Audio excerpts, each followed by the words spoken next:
Agradeço à Rede CNA Jovens da Confederação Nacional de Agricultura, pela oportunidade e pela honra de me dirigir a vocês sobre um tema tão importante quanto a relação entre a produção agrícola, o desenvolvimento do Brasil e as questões do meio ambiente e da sustentabilidade. E para mim é uma oportunidade porque minha visão do problema é bastante diferente daquela que às vezes predomina no senso comum. Muitas vezes há apenas a compreensão dos conflitos, das divergências, dos problemas que existem, mas sem a percepção de que no pano de fundo da história do século XXI, da economia, do que está acontecendo no planeta, faz com que a ideia que a produção, a competitividade, a produtividade e o meio ambiente, a sustentabilidade, como adversários ou mundos diferentes que nós temos que harmonizar, ou como superar as questões relativas ao meio ambiente, ou do ponto de vista do meio ambiente, como impedir que, ou seja, em termos de antagonismo, em termos de dicotomia, em termos de diferença que alguns não procuram conciliar e outros tentariam harmonizar. Eu, sinceramente, certo ou errado, acho isso anacrônico. Isso pertence a um mundo que já acabou há décadas, vem acabando há décadas, ainda existe, mas vem acabando há décadas, e que a história, tanto de um lado como do outro, no século XXI, é completamente diferente. A rigor, a própria competitividade agrícola frente às exigências que a demanda dos consumidores mundiais vem fazendo e irão fazer de forma crescente. Isso não é uma afirmativa subjetiva. A ciência sobre esses problemas não é mais ciência complexa, são informações e álgebra elementar. Então, o que vem acontecendo, principalmente entre os jovens, na Europa, nos Estados Unidos, também na América Latina, nas grandes cidades, de modificação de hábitos alimentares, de exigências que nós estejamos demandando, grandes empresas que têm necessidade de manter sua reputação, marca é o ativo intangível de maior valor das empresas hoje em dia, quase todas elas, não é o produto, não é o boi, é a marca da companhia. Isso vale para qualquer setor da economia. Então, essa tendência de que essas exigências sejam crescentes no comércio mundial, ela não pode mais ser vista como no passado, assim como vamos usar para fazer barreira ambiental. Não. Quem não tiver sintonizado com isso, dificilmente terá acesso a mercados competitivos. Isso é uma tendência muito robusta. E o outro lado tem que entender, o lado dos que estão focados, mais voltados para a preservação e a conservação do meio ambiente, que é preciso que isso seja feito no contexto do desenvolvimento e da elevação do bem-estar da população. Não apenas das populações de áreas a serem protegidas, mas da população brasileira como um todo, 207 milhões de brasileiros. E o que há de bom nisso é que o que a ciência está nos dizendo é que quanto maior a sinergia entre ambientes naturais e modos naturais existentes na natureza não tocada, com a ciência, a tecnologia e a inovação utilizada na produção agrícola, maior a produtividade. Portanto, maior a competitividade do Brasil. Agora vou defender uma tese de economista. Meu irmão Bussund, humorista, conhecido de quase todos, exceto os mais jovens aí, dizia que todo economista brasileiro é careca. Careca por quê? 30 anos, todo santo dia, ai meu Deus, errei de novo. Então, tem toda a chance de errar, como economista. Mas o Brasil é um país que já está com os dois pés enfiados no que os economistas chamam de armadilha da renda média. Na minha opinião, e dos trabalhos que tenho feito. Nós sabemos o caminho para escapar disso. O que é a armadilha da renda média? Quando um país deixa de ser pobre, mas nunca se torna um país desenvolvido. O caminho para escapar desse mau destino é educação, conhecimento, ciência, tecnologia, cultura, de todas as formas, da sua maior pluralidade e diversidade possível, mas com grande respeito, especialmente pela ciência, pelo estudo de matemática, da língua. Esse é o caminho. Mas isso leva uma geração. E nós não temos essas 2 décadas. Se houver uma revolução no sistema educacional e do valor que a sociedade brasileira dá ao conhecimento, elas podem nos aprisionar de forma quase definitiva na armadilha da renda média. No entanto, há uma ponte, há um atalho. Nós temos uma oportunidade que pode ser a ponte que necessitamos para, num período em que revolucionamos o sistema educacional, valorizamos o ensino e o conhecimento, nós tenhamos uma inserção extremamente competitiva na economia mundial, gerando renda, bem-estar e fortalecimento geopolítico do Brasil. E essa oportunidade é que o Brasil é o único país do mundo, que no contexto de uma transição progressiva, em processo, para uma economia de baixo carbono, com vistas a evitar os piores cenários de aquecimento global, o Brasil estará apto, o único país do mundo, se se preparar para isso, se planejar, se trabalhar. Empreendedores nós temos, é preciso que as políticas públicas apoiem esse processo. O Brasil será o único país do mundo em condições de ofertar a uma população mundial que hoje é de 7, mas caminha a algo entre 10 e 12 bilhões de pessoas em 2050, alimentos a baixo carbono. Mas sabemos que somos capazes de ofertar alimentos para o mundo. Não precisar ofertar alimentos a baixo carbono. Para nós do ponto de vista de competição, é uma ótima ideia, tá? Porque nós temos uma capacidade de ter uma matriz energética limpa, infraestrutura a baixo carbono, mais hidrovias, mais ferrovias, todo incentivo adequado a essas possibilidades. Então, alimentos a baixo carbono, biocombustíveis para o mundo. Não é que o mundo todo vai usar biocombustíveis, mas há consenso na comunidade científica que a matriz energética mundial será um portfólio, contribuição da energia solar, da energia eólica, alguns fósseis ainda, gás natural, energia nuclear, apesar dos seus problemas, e biocombustíveis. Nós podemos, por exemplo, nafta, combustível da aviação, é o pior dos fósseis em termos de emissão de gases de efeito estufa.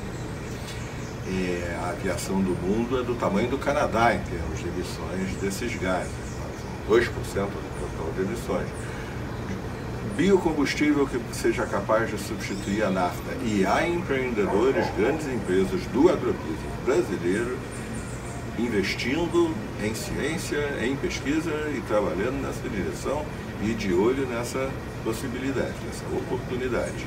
Se nós formos capazes de descobrir esse biocombustível que substitua a nafta na aviação, grande negócio.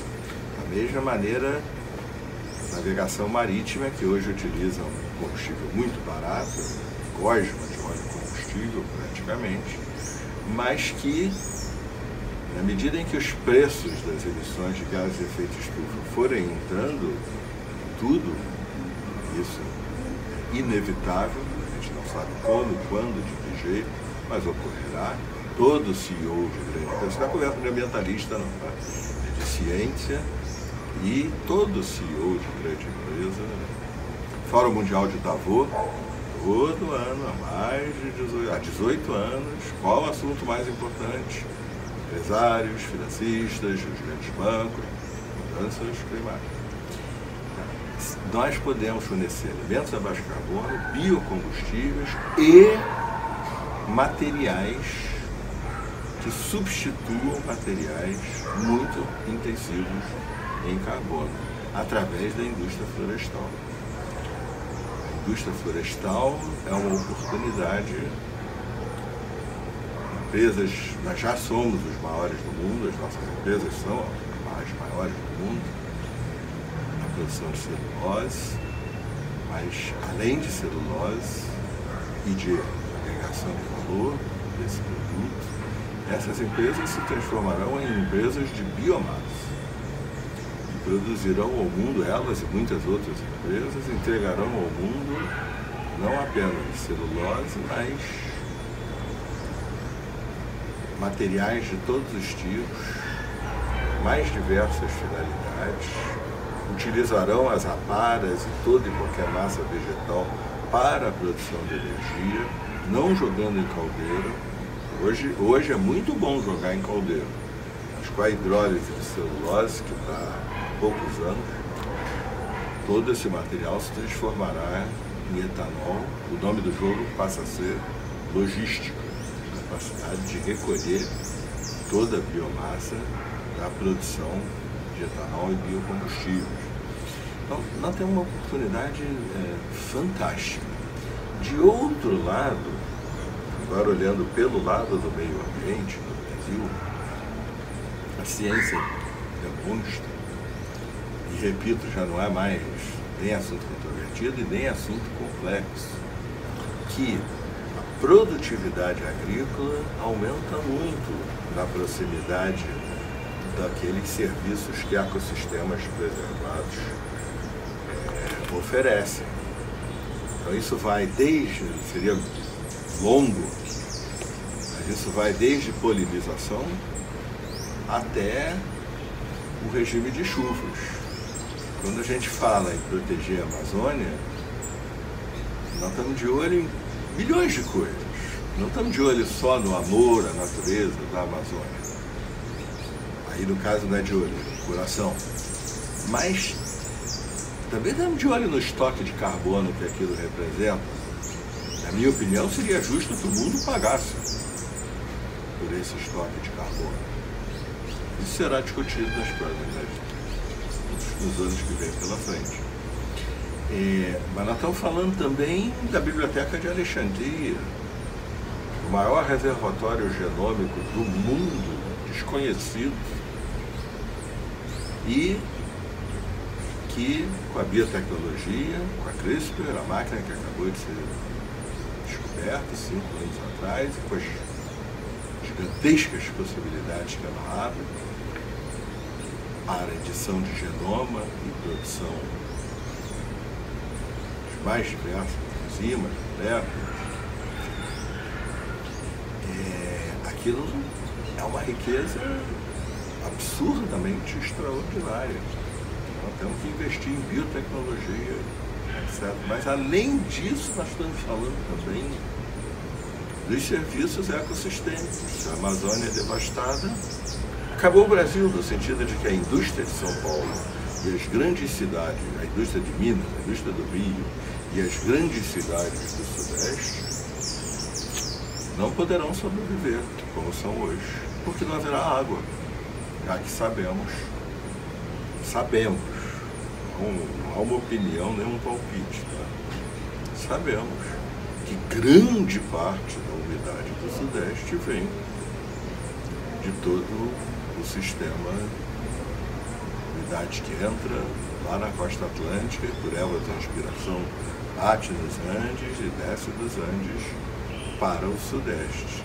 Então, o meio ambiente precisa ser preservado, não por uma questão de amor a ele, embora isso seja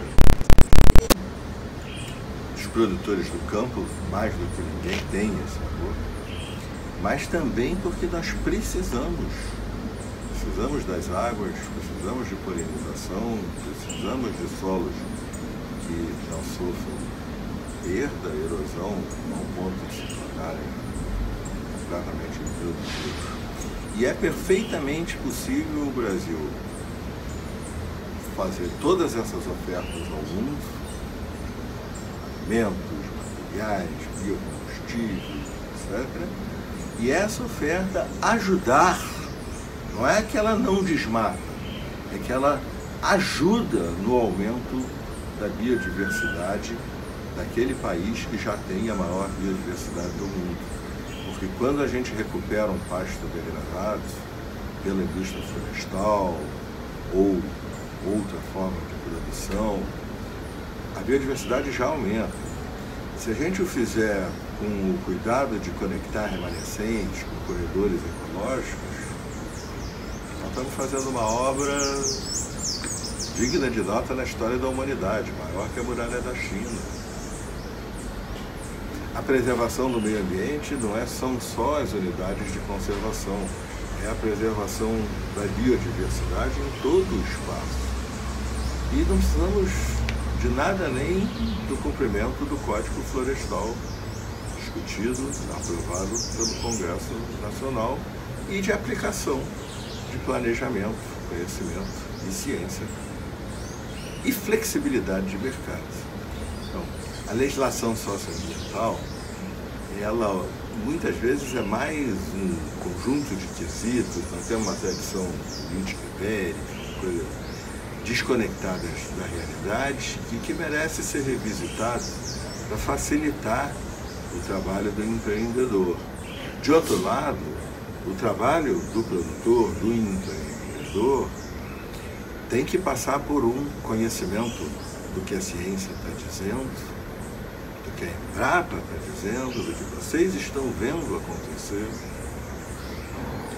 e considerar que a questão do meio ambiente, se feita de forma inteligente e não burocrática, ela não é custo, ela é aumento de competitividade, principalmente nesse mundo onde demandas dessa natureza serão exigências do consumidor.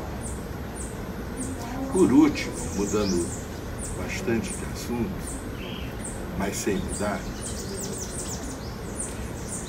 vamos deixar no século XX a visão anacrônica de que a humanidade está destruindo a natureza do planeta. A humanidade não tem essa capacidade. A ilusão de que ela tem é porque a gente tira da análise da realidade uma das dimensões que a realidade tem, o tempo. Nosso tempinho é muito curto. O tempo da natureza é incomensuravelmente maior. O nosso tempo nós vivemos 80 anos hoje em dia, com progresso. Jesus esteve aqui há 2000 anos, os estados-nação, as primeiras civilizações, estados, 5.000 anos, 6.000 anos, a agricultura, 12.000, 13.000 anos, e o primeiro bebê Homo sapiens, igualzinho a nós, 300.000 anos. Durante 288.000 anos, nós fomos caçadores-coletores. Esse tempinho, a natureza está no planeta Terra há 3 bilhões e 600 milhões. Só a vida pluricelular, essa maravilhosa biodiversidade que amamos, está no planeta 660 e tantos milhões de anos. Plotem isso num relógio de 24 horas. Nós humanos chegamos aqui nos últimos segundos, nas 23 horas, 59 minutos e muitos segundos antes de nós chegar, o planeta já passou por problemas mega, giga, incomensuravelmente maiores do que qualquer coisa que a humanidade possa fazer. 30 e tantas extinções, 15 muito fortes, 8 fortíssimas, 5 tem um nome técnico em biologia, geologia, de as grandes extinções. Em qualquer uma dessas 5 grandes extinções, se a humanidade existisse com todas as forças que ela tem hoje, a NASA, o exército norte-americano, a produção do agrobusiness brasileiro, o meu Flamengo, Jardim Botânico do Rio de Janeiro, se ela existisse como ela existe hoje, a probabilidade de que sobrevivesse um humano seria basicamente zero. Não posso dizer zero, porque deixa de ser ciência. Toda ciência é probabilística, mas tenderia fortissimamente a zero. Nós somos topo da cadeia alimentar. Se 90%, 80%, 70%, 60% da vida se extingue, quase que obrigatoriamente nós nos extinguiríamos. E que a ciência nos ensina que 5 milhões, 10 milhões de anos depois, varia, é tudo aí de novo. E mais biodiverso ainda, porque os designs de ponto de partida são mais numerosos. Na primeira vez, só bactérias, todos os filos da vida. Da segunda vez, tem bactéria, tem besouro, tem trilobite, tem mais isso, tem mais aquilo, e eles ocupam novamente os nichos ecológicos. A terceira aumenta mais ainda a variedade das formas de vida. Não é que a gente não esteja fazendo mal à natureza. É que nós estamos fazendo mal à natureza do nosso tempo. É como se para a natureza é assim, eu estou extremamente doente por 2 segundos. Tic-tac, tic-tac, eu estou muito bem. Agora nós, os humanos, não estaremos mais aqui. Então, nós estamos fazendo mal à natureza do nosso tempo e, essencialmente, o problema é para nós, para 7 bilhões de humanos. Felizmente, nós dispomos de força, coragem e 7 bilhões de cérebros. E nós vamos encontrar a forma de continuar elevando o bem-estar da população humana, principalmente os mais pobres do planeta, e, ao mesmo tempo, interrompermos a degradação da natureza, pararmos de ver na natureza um recurso infinito, porque isso, convenhamos, é esquisito acreditar numa coisa dessa, um espaço finito, planeta Terra, praticamente fechado, entra a luz do sol, sai alguma radiação, você chamar de infinito não parece a ideia mais inteligente. Então, nós estamos até hoje agindo assim. Foi bom, ajudou. Agora não, mas nós vamos encontrar a forma de continuar o crescimento, o desenvolvimento e ao mesmo tempo interrompermos a degradação a nível global em vários setores, mudanças climáticas, biodiversidade, água, fósforo e nitrogênio, plásticos nos oceanos, excesso de vários limites do planeta, que a gente já sabe agora que não são limites do planeta, são limites da capacidade do planeta de, na medida que a gente utiliza os seus recursos, ele se recompor e continuar a entregar a nós serviços fundamentais da nossa sobrevivência, clima, água, biodiversidade, solo. Nós vamos encontrar isso. Isso é a história do século XXI.